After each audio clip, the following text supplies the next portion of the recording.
Hello, it's Autumn here, and today, sorry for not posting for a while. I have been sick. Like, just sick. I'm really sorry if my voice sounds a bit funny.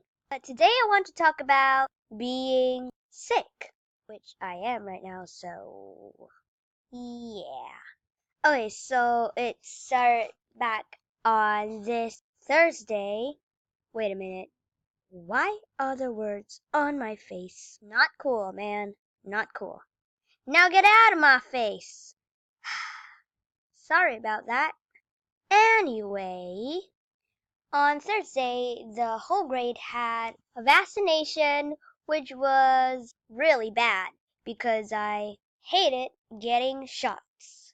But anyway, the day came and I told myself that I can do this and not to cry in front of everybody because that would just be super duper duper embarrassing. Ugh, bad handwriting. I got the shot, and seriously, it didn't hurt at all. So it was a big relief for me. But unfortunately, the next day, I woke up with a headache and fever and a sore throat and a runny nose. Yeah. But anyway, that's my sharing for today. So, yeah, bye.